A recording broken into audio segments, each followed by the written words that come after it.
electricity flexibility in North African markets, for example, and also to drive development of new industries in fertilizer, steel, cement, etc. And looking at decentralized resources play an important role. It's very important for grid investments to go hand in hand with this renewable investment to expand and modernize the grids and make sure they're prepared to deal with the influx of renewable resources. I'd also point out efficiency spending, which becomes a lot more prominent to temper growth in demand, ensure that current infrastructure is not overly constrained, and also to ensure that consumer bills remain affordable. Now, you'll notice that I skipped over access, and that's because this is worth diving into in a lot more detail. So if we could go on to the next slide, please. Now, in order to achieve universal energy access, we need to see spending of around about $25 billion per year. As pointed out by our distinguished speakers in our opening remarks, this represents a major challenge for the continent today. So today, around 40% of continent lack access to electricity and 70% lack access to clean cooking. Now, in order to reach this increase of spending from the level today, which is nearer, well, less than $5 billion, this obviously requires a significant uptick in capital and the strategic deployment of capital. One area that's worth looking at to understand how this capital can best be deployed is affordability. So when we look at the affordability of energy access projects today, starting out looking at electricity access, a basic bundle, which is just multiple light bulbs, a phone charger, a radio. Only around 50% of these projects are affordable for end users without subsidies in place. When you look at much big projects, this number falls even lower. Looking at clean cooking, again, the affordability story is very clear. When it comes to things like electric cooking, LPGs, it's clear that subsidies need to play an important role. And in practice, what that means is that the role of private capital will be limited here. It's important to partner private capital with concessional funds. If we are to meet this highly ambitious target of $25 billion per year, it will be important for concessional capital, particularly DFIs and donors, to support areas like the hardest-to-reach rural communities or the areas where affordability is a significant challenge. And if we could go to the next slide, please. Looking beyond just the energy access picture at the split of sources of finance in clean energy investing as a whole, what we see today is that public finance, and by this we mean government funding, DFIs, donor spending, public finance is still slightly higher than private spending. And a lot of that is driven by the role of DFIs and also the role of governments in grid investments. Moving through to 2030, we see private sector spending grow around sixfold to reach $90 billion. And you may remember this is the figure for current energy spending today. So that really represents how significant an increase is necessary here. Now, to achieve this scale-up of private finance, we see a number of levers being pulled. We see reforms in the enabling environment. We see efforts to lower the cost of capital and to deploy a range of innovative new financing mechanisms, including things like green bonds, asset recycling, and importantly, mobilizing domestic sources of capital. But it's also important to note that concessional finance plays a key role to allow private finance to grow. So concessional finance can be used to de-risk private investment, particularly in nascent markets or new technologies. And according to our estimations, it will require by 2030 around about $28 billion in concessional funding per year in order to leverage that $90 billion in private. And there are a lot of different ways that this blending of concessional and private funds can occur. You can see this happening at fund level, at project level, lots of different credit enhancement tools that can be used. And within the report, we go into a lot of detail around different case studies where this has been successful and can be replicated. But that is also the reason why we have a panel of experts in the area and practitioners on the ground. So on that note, I'll end here and pass back to Rebecca. And thank you for your time.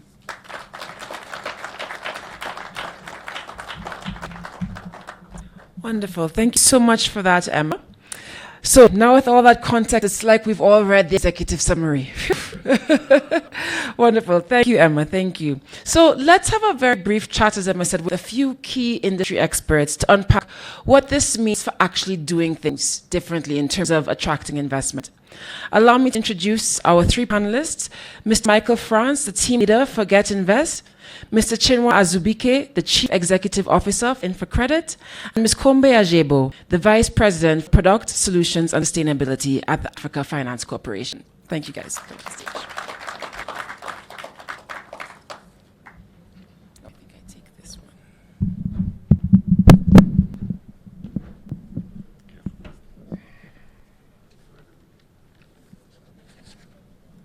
Great. Now, I'm getting a lot of time signals from the back of the room, so that means that we're going to be brief. So absolutely no pressure to make these the most amazing and insightful comments that you've ever given. No pressure at all. Michael, I want to start with you. Because one of the things that Emma pointed out for us is that if we're going to achieve this sort of universal energy access scenario by 2030 in the most optimal way, there's going to be need for a major influx of investment towards decentralized renewable technologies. And that's a lot of what Get Invest does. Right. So why don't you share with us some successful approaches that you've seen at addressing the specific gaps in the financing landscape towards attracting private sector investment for renewables? Yes, thank you very much. My name is Michael. I manage Get Invest. I spent 16 years in supporting private sector investments in clean energy in Africa. And I want to talk today about opportunity. Our role at Get Invest is to support companies to become bankable and access capital that was identified here. We're supporting right now 200 companies in the clean energy space all over Africa. And what I want to really highlight, there is so much innovation happening here in the clean cooking space.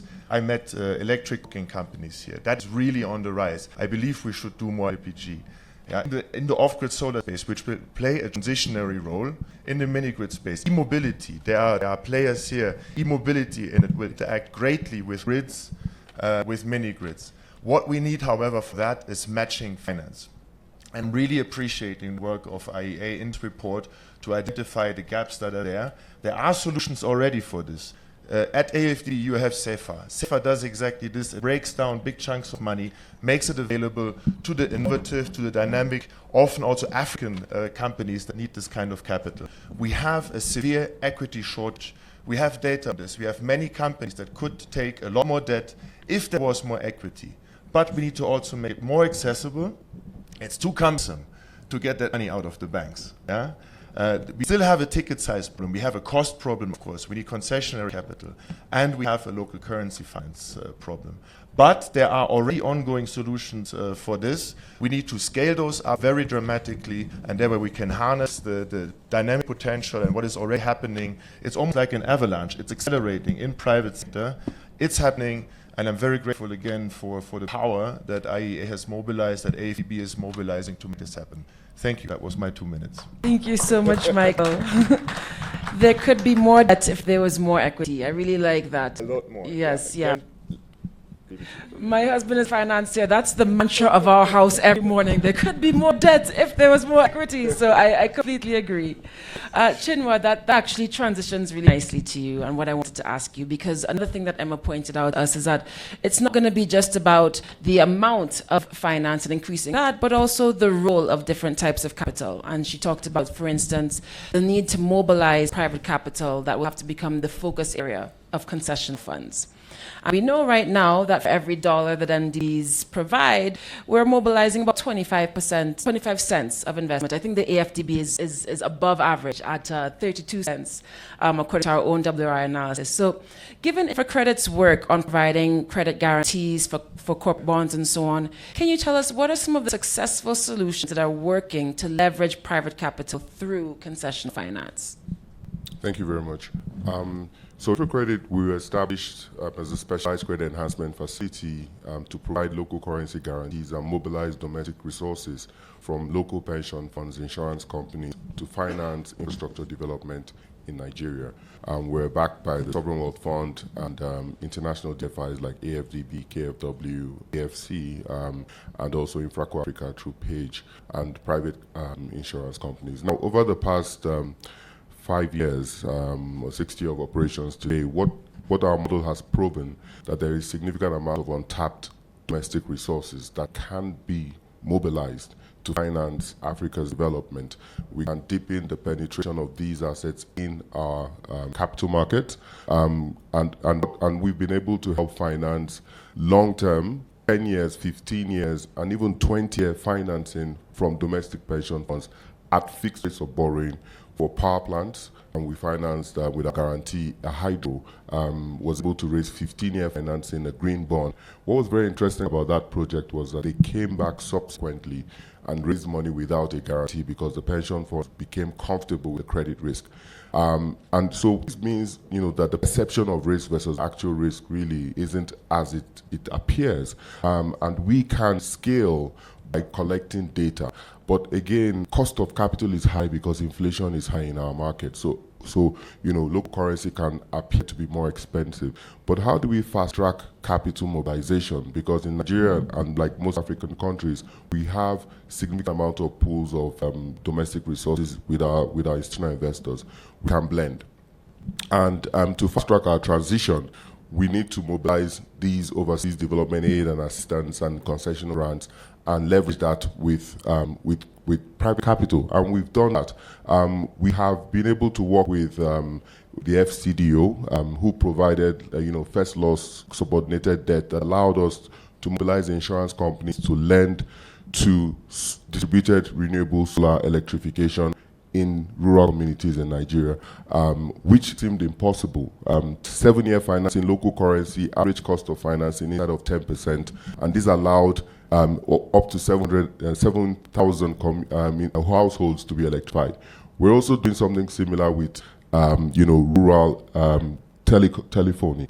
Again, this is very important as we look at rural infrastructure. We're financing solar power telephony in, over 155 local governments, over 22 states. Now, this is possible.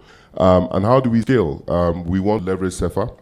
We believe that all of these pools can be more coordinated. If these models are replicated and scaled, we can be able to truly bring the data out to demonstrate that the ability to pay does exist. The data will help us to actually leverage from billions to trillions using our domestic resources, development aid or concessional financing to drive our path to self-reliance. So the models are there, they exist, and I do believe that with a better coordination to support existing structures that have demonstrated that ability to innovate, I think we could do more.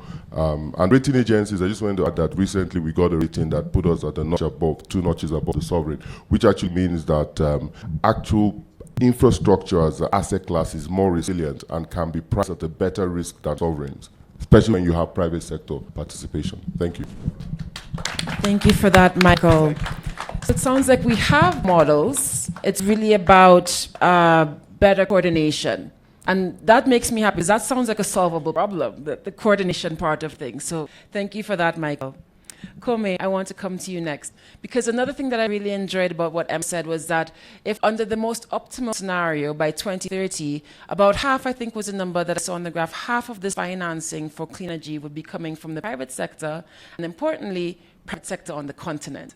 And we know that Africa generally falls behind in terms of domestic institutional investors supporting the clean energy space and climate solutions more broadly. So could you tell us, from AFC's history of experience, what are some of the winning formulas for encouraging more investment from the continent to be directed towards projects, especially infrastructure type projects? Thank you, Rebecca. I know we're running out of time, so if you take nothing away from what I say today, remember this: we need more AFCs. We need more AFCs, and I'll tell you why. AFC, created just 15 years ago, has invested $11 billion on the continent to date. We are a homegrown solution to an African problem. African money, African people, solving African problems. That's the first thing. If you remember nothing else I say, please remember that. Now, switching to sort of homegrown solutions, which is what Rebecca asked, I think some of the winning formulas and some of the things we've done is thinking very much holistically about the problems we're trying to solve on the continent. We have an ecosystem approach, which means we tackle problems from multiple angles. We're a pioneer in the project development space.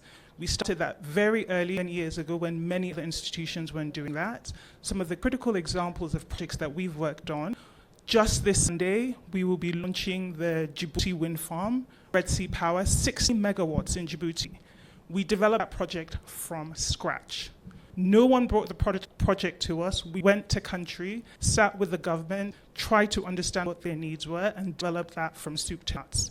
And we also did that innovatively. So we funded the construction using bridge equity. We don't have time. President Adesina has said we do not have time to theorize about Africa's problems and focusing on providing lanterns and whatnot. We need more sustainable solutions. So that's one example. Another example is Singrobo Hydro Project in Cote d'Ivoire, which we also developed and is close to construction. And in Cape Verde, we also developed the Cabo Verde wind farm project. We're an equity investor in that as well, and we're looking to expand. This is an African entity trying to solve African problems holistically. So if we can have more institutions like ourselves doing the same thing we're doing alongside us or independently, we will get to the $200 billion very quickly.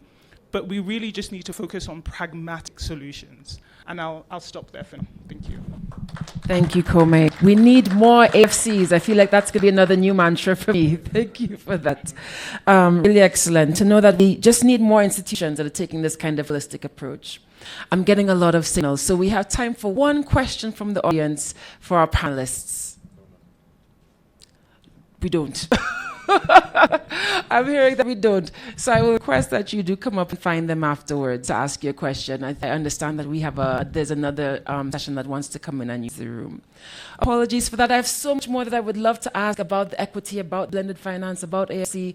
But I think what we can take away from this is that it's not about necessarily brand new ideas. They're models that work. We have to scale them together. So with that, please a round of applause for our panelists. Thank you so much.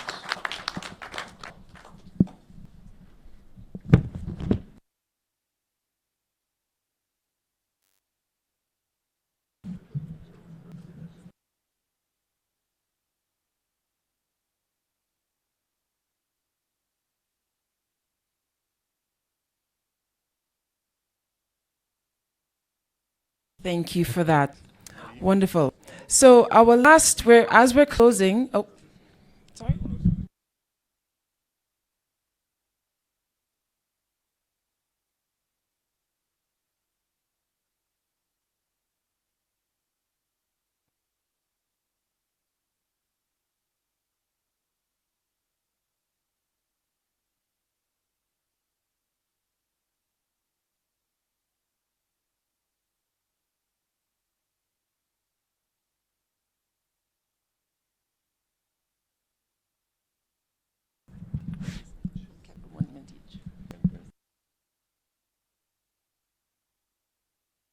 Brilliant. So we're closing now, and I think that these examples from our speakers give us some practical, successful approaches to work with. For a rousing call to action as we close, please allow me to invite Dr. Kevin Kariuki, the Vice President for Power, Energy, and Climate and Green Growth at the AfDB.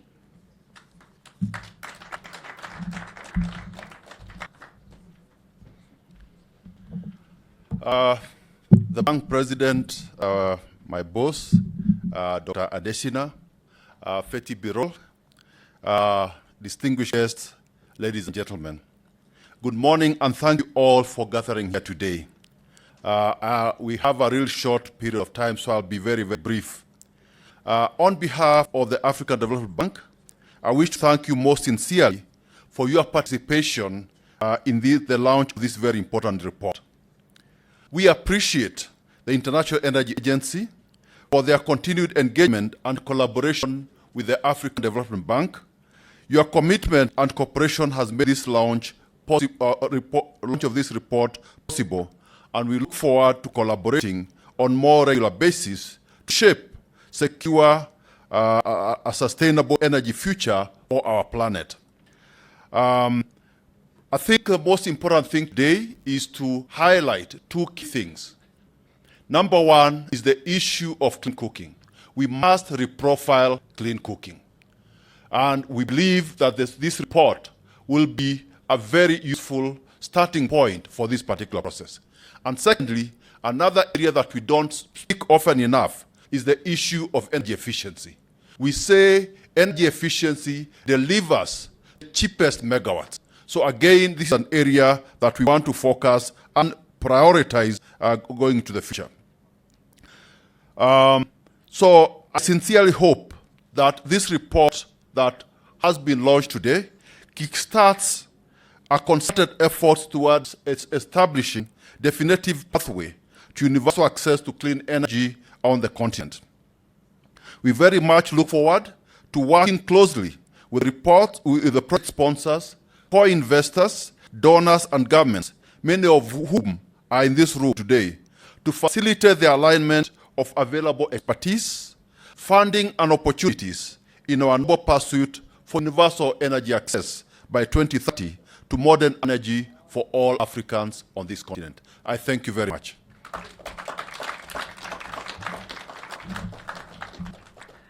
Thank you, Kevin. And finally, to close the session, allow me to invite Dr. Dan Dorner, Head of Strategic Initiatives Office at the IEA. Thank you, Dan. Thank you, Rebecca. I will also be very, very brief. This has been a really excellent event all the way through. Thank you so much for all of you for participating and being here with us today.